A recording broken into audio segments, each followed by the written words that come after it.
Assalamu alaikum everyone. So today the topic of my this video is liquids in terms of MDCAT, the important questions that can come, and minute things that we tend to ignore, but honestly speaking they are very difficult. तो हम इस chapter को भी कुछ इसी तरह treat करते हैं while preparing for MDCAT. So in this video, without wasting any time, या मैं ये भी नहीं कहूँगी please subscribe my channel if you like my video, most welcome. हाँ, I know being we are human beings और हम गलतियाँ करते हैं, so please ignore and correct me.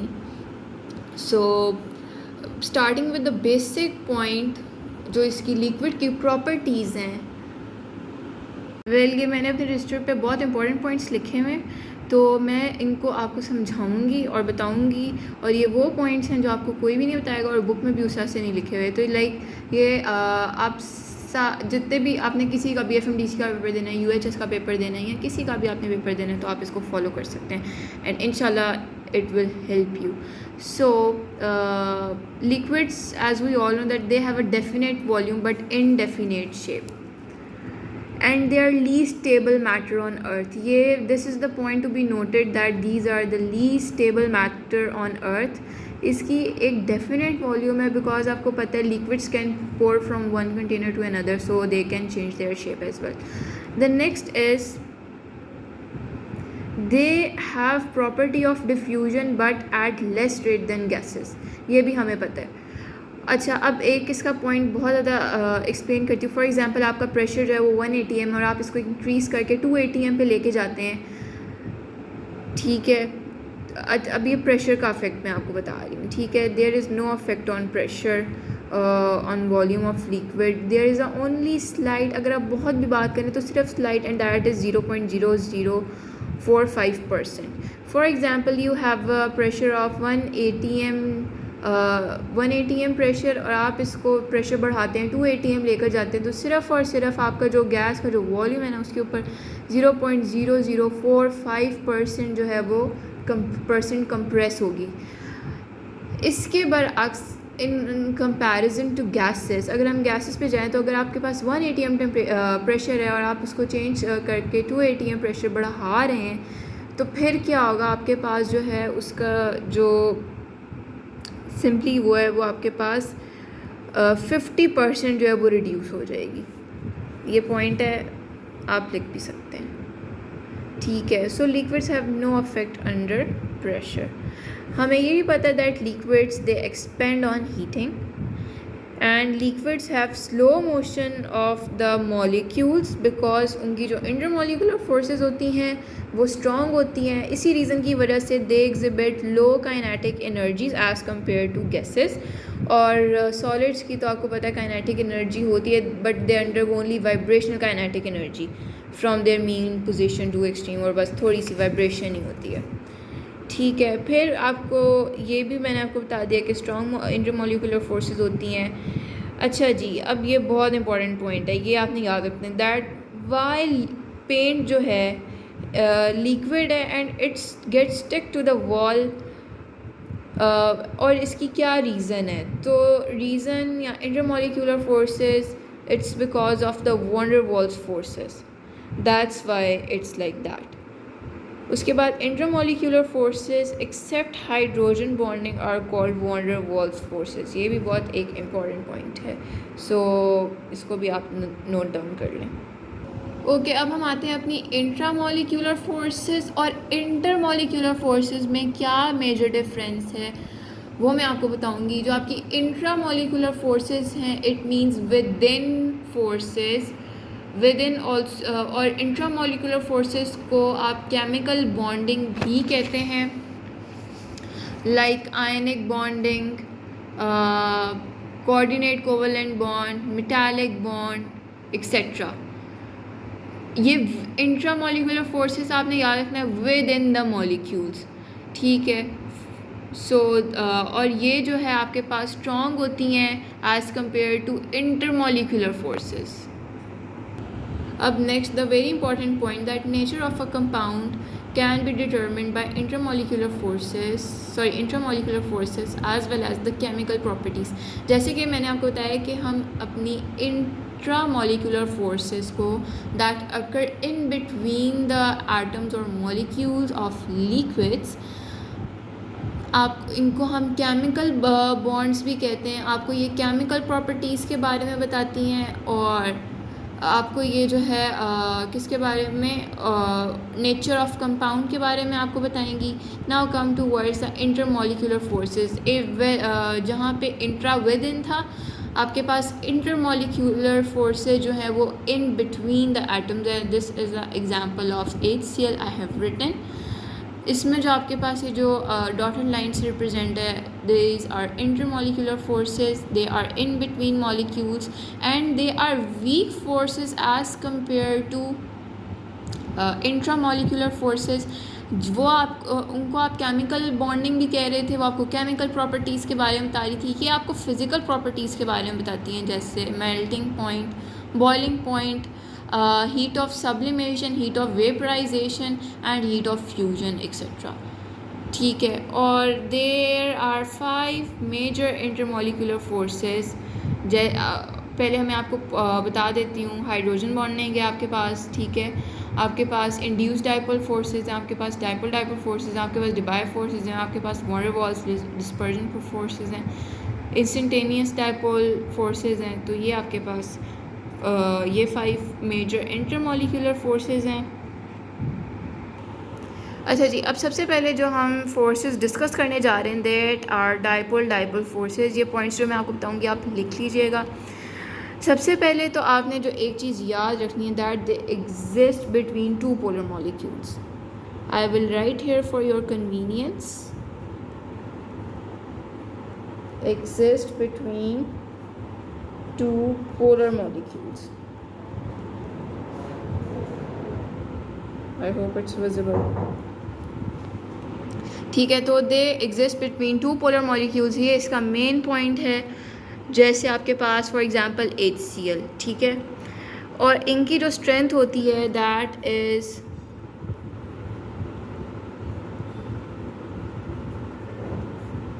4 to 10 kilo joule per mole. ये भी आपको पूछ सकता है, ठीक है। और दीज, अब इसकी मेजर डेफिनेशन पे आ जाएं तो these are the forces of attraction between positive pole of one molecule and negative pole of another molecule. जैसे HCl में हमने देखा था, आपके पास जो H है, हाइड्रोजन है, that was positive and chlorine was negative. So दोनों आपके पास पोलर एटम्स होंगे, ठीक है, और आपके पास एक नेगेटिव होगा, एक पॉजिटिव होगा। तो फिर जो है आपके पास डाइपोल फोर्सेस की जो कंडीशन है वो पूरी होगी। अब एक और point, that dipole forces are only 1% effective as covalent bond।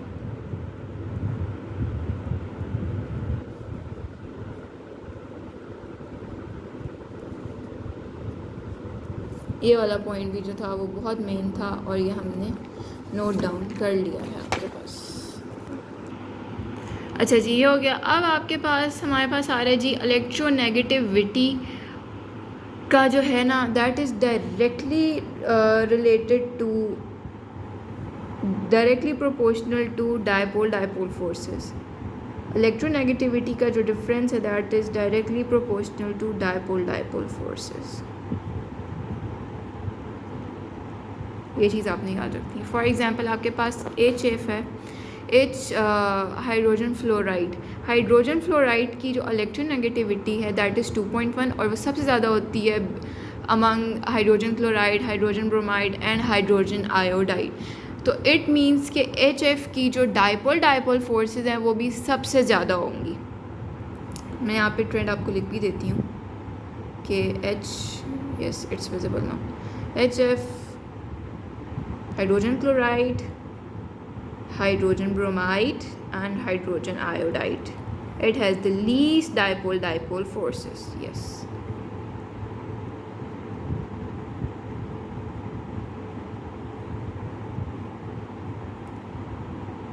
अब एक और पॉइंट जो बहुत मेन है, that is that dipole forces are inversely proportional to distance.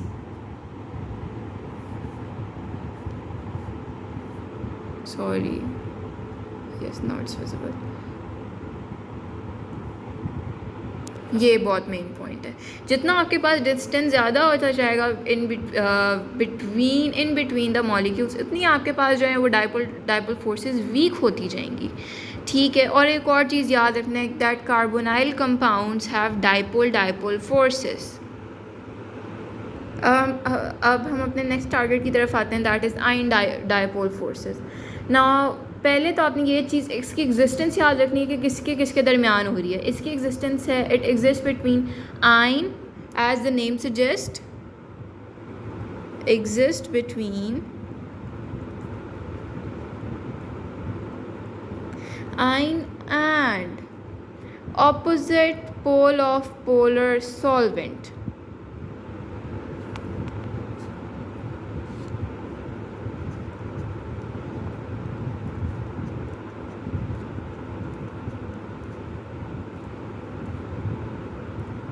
And opposite pole of polar solvent. Yes, now it's visible. So here you can see. ठीक हो गया. तो इन शॉर्ट आप कह सकते हैं कि आयन और पोलर आयनिक कंपाउंड और पोलर सॉल्वेंट के दरमियान जो फोर्सेस होती हैं that are ion dipole forces. For example NaCl dissolve in water. अब हमारे पास ये भी हो गया. Now come towards dipole induced dipole forces. Let me write. अच्छा जी, dipole induced, wait 1 second. Yes, dipole induced dipole forces. अच्छा जी, अब वो तो उसमें तो आपको समझ आ रही थी कि हाँ जी ये आयन डाइपोल फोर्सेस है. इसका क्या मतलब है? These are forces that exist between polar and non polar molecule. एक पोलर होगा, एक नॉन पोलर होगा. तो इसकी जो एग्जिस्टेंस है that is polar plus non polar. Ion नहीं है इसमें. ठीक हो गया. Okay. So these are force of attraction between polar molecule and induced polar molecule are dipole induced dipole forces. Induced मतलब है कि ये चीज़ सिर्फ और सिर्फ इसकी occurrence कुछ टाइम के लिए. ठीक है. For example when neon dissolve in H2O और आर्गन डिजॉल्व इन H2O, तो so they form dipole induced dipole forces. ठीक हो गया. Now come towards the major and I guess it's the last one, London dispersion forces. So London dispersion forces are also called instantaneous dipole forces. They exist between. अच्छा, अब ये totally non polar के दरमियान में आपके पास इसकी existence है. ठीक है. नाउ अब इसकी रियल डेफिनेशन पे है. Force of attraction between instantaneous polar molecule and induced polar molecule. This is called LDF और London dispersion forces. For example carbon dioxide, methane, carbon tetrachloride, oxygen, nitrogen, argon and chlorine. They have zero dipole moment, so have LDF, London dispersion forces, and they are also called as non-polar. ये सारी non-polar होंगी आपके पास, क्योंकि London dispersion forces आपके पास act ही exist ही दो non-polar molecules में exist कर रहे हैं. तो ये जो है वो आपके पास सारा सीन है. अच्छा जी. अच्छा, अब हम इसकी थोड़ी डिपेंडेंस देखते हैं. किन फैक्टर्स पे डिपेंड करती हैं? नोबल गैसेस सारी नॉन पोलर हैं, तो इनमें जितनी भी अट्रैक्शन होगी वो आपके पास लंडन डिस्पर्जन फोर्सेस होगी, LDF फोर्सेस होंगी. आपके पास जो है एटॉमिक और molecular size they are directly proportional to London dispersion forces. जितना आपके पास जो है वो मॉलिक्यूलर साइज या LDF फोर्सेस बढ़ेंगी तो उतना आपके पास जो है एटॉमिक या मॉलिक्यूलर साइज इंक्रीज़ करेगा. पोलराइजेबिलिटी का भी सेम डायरेक्टली प्रोपोर्शनल है लंडन डिस्पर्जन फोर्सेस से. आपके पास इसमें जो आपके पास आयोडाइड आयन है, it has the highest London dispersion forces among halogens. This is very important point, it can come in your MD CAT paper.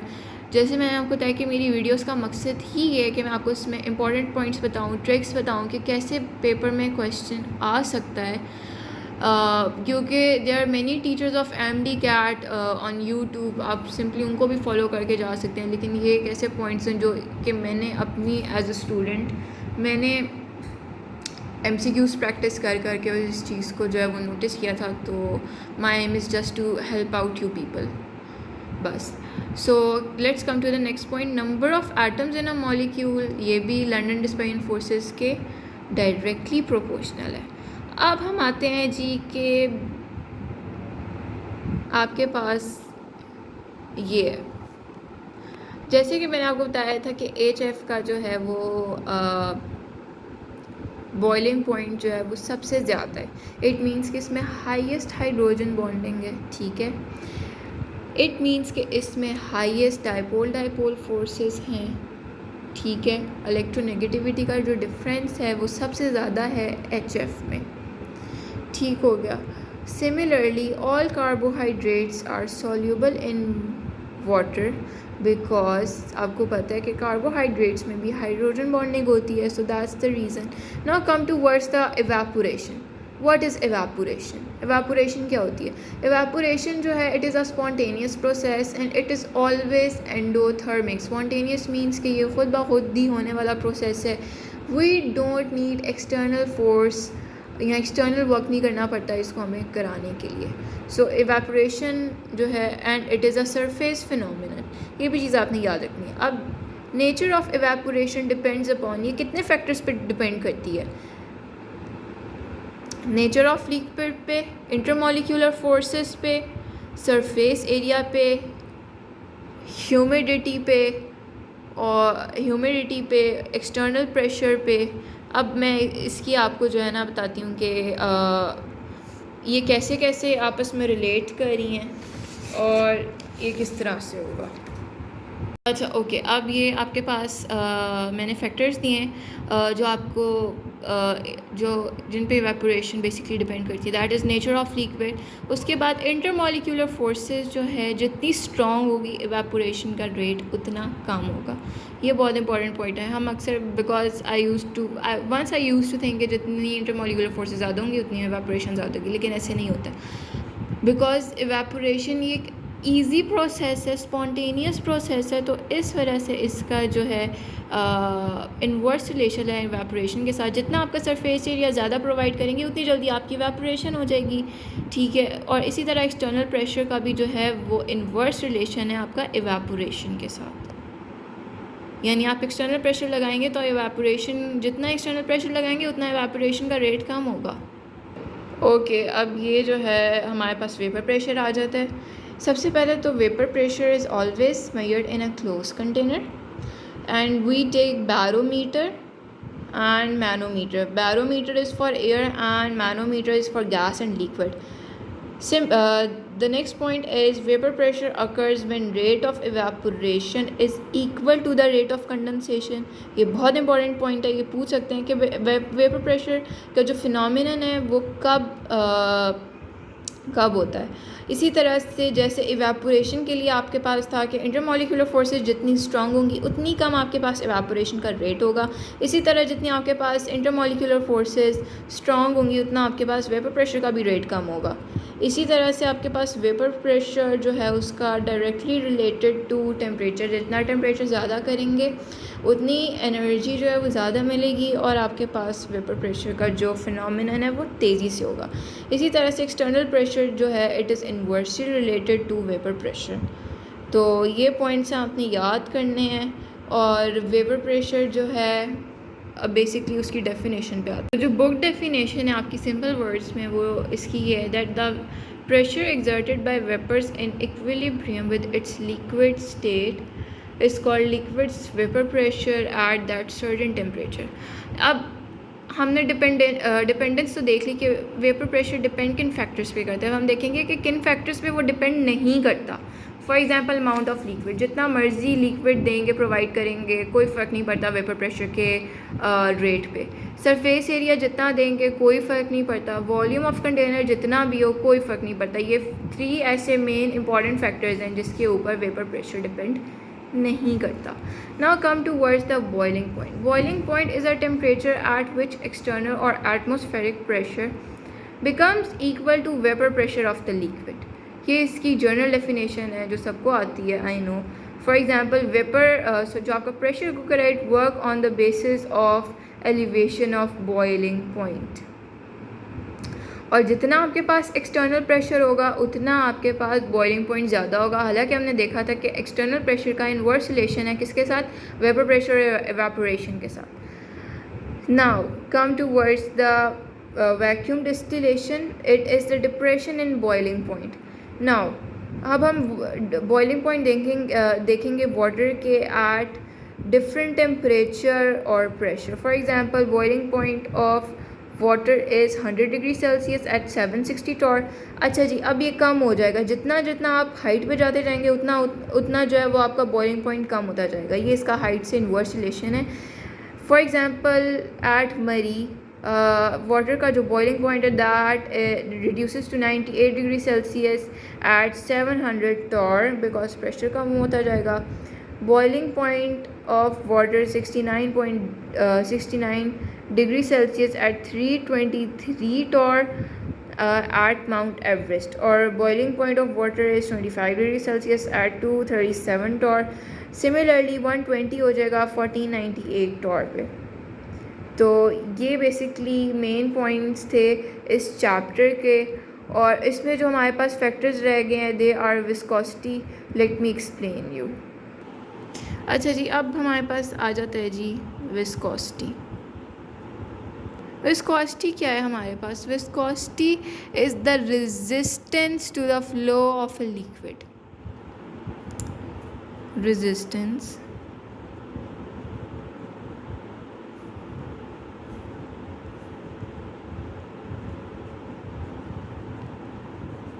ठीक है, और ये आपके पास इसकी एसआई यूनिट्स हैं जो हैं वो है पास्कल सेकेंड।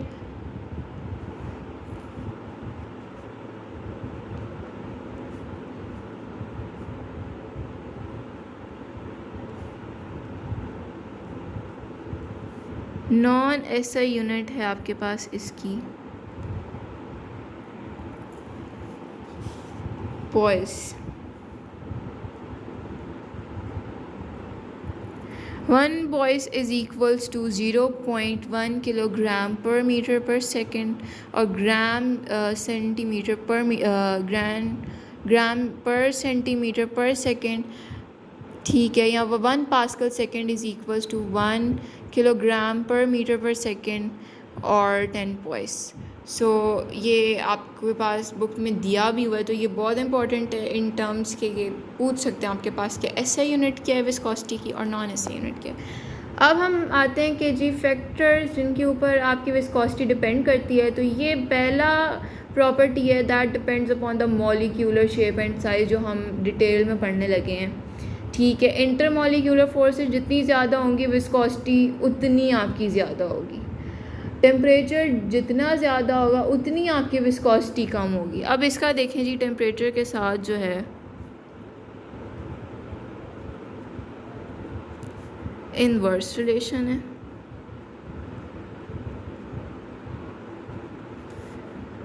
और इंटरमॉलिक्यूलर फोर्सेस का डायरेक्ट रिलेशन है।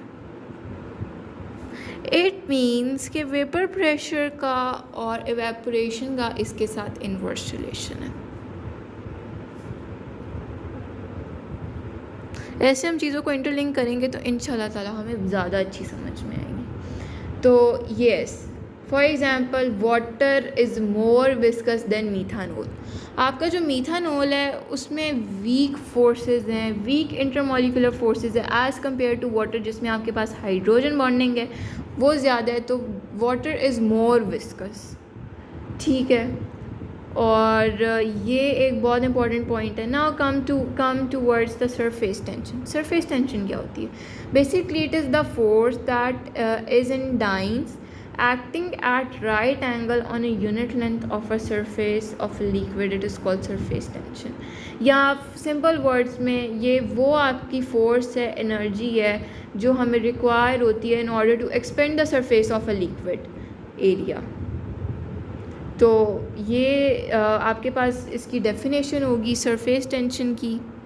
इसके फैक्टर्स हम डिस्कस कर लेते हैं और फिर हम अपने एनर्जेटिक और फेस चेंज में चलेंगे, जो इसका बहुत ज़्यादा इम्पोर्टेंट टॉपिक है. अब ये सरफेस टेंशन आपके पास इसकी डिपेंडेंसी क्या है. इंटरमॉलिक्यूलर फोर्सेस का इसके साथ डायरेक्ट रिलेशन है.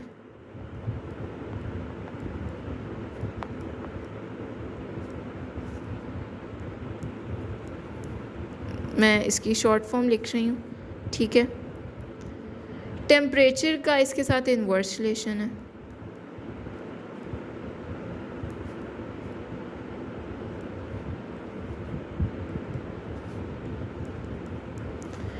नेचर ऑफ लिक्विड, अब ये नेचर ऑफ लिक्विड के ऊपर भी डिपेंडेंट है. जैसे मैंने आपको पहले बताया था कि ये डिफरेंट है डिफरेंट मटेरियल्स ऑफ लिक्विड्स के लिए, और इसकी ऐसा यूनिट है that is joule per square metre. पहले हम लिख लेते हैं जी, नेचर ऑफ लिक्विड्स पे भी डिपेंडेंट है.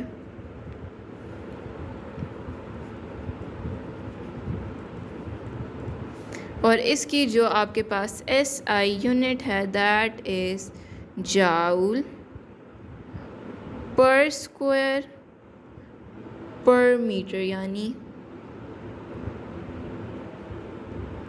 यहाँ सिंपली आप इसको मीटर को अगर ये भी ये आपके पास न्यूटन पर मीटर में भी है. हम सिंपली अपने लास्ट टॉपिक की तरफ चलते हैं that is energetic energy changes and intermolecular forces, molar heat of fusion, molar heat of vaporisation and molar heat of sublimation. Molar heat of fusion, it is defined as the amount of heat which we require to convert 1 mole of a solid into its liquid state at its melting point. उसको हम molar heat of fusion कहते हैं. It is denoted by delta HF and in case of water it is 6.02 kilojoule per mole. Simply आपके पास solid से liquid में इसमें change हो रहा होता है. वेपराइजेशन में आपके पास लिक्विड से गैस फेज़ में जाता है, उसे आप वेपराइजेशन कहते हैं. वेपर्स बनते हैं, ठीक है. वाटर की हीट ऑफ वेपराइजेशन है 40.7 किलो जॉल पर मोल विच इज़ ग्रेटर देन आपकी जो है हीट ऑफ फ्यूजन. अब मोलर हीट ऑफ सब्लिमेशन कोई भी कंपाउंड कोई भी चीज़ हो सबसे ज़्यादा होती है बिकॉज इसमें आपके पास डायरेक्ट चेंज आता है. आपने एक सॉलिड है उसको डायरेक्ट आप गैस फेज़ में ले गए, तो इसको हम ये कहेंगे. और ये इसका ऑर्डर है. सब्लिमेशन सबसे ज़्यादा होती है, then comes the vaporisation, then comes the fusion. I hope you like the video. और इसमें इससे आपको बहुत ज़्यादा आसानी हो जाएगी. सिर्फ़ और सिर्फ एक दफ़ा आप ये वीडियो गो थ्रू कर लें और ऊपर से अपना रीडिंग मटीरियल देख लें, तो इंशाल्लाह any question from this you will surely inshallah definitely you will be capable to do it. तो अगर आपको कोई भी और भी वीडियो बहुत ज़्यादा डिमांड नहीं है, कोई भी एक बच्चा जिसको कोई चीज़ समझ नहीं है, तो वो मुझे सिंपली कमेंट सेक्शन में कमेंट करे. I will reply to that student.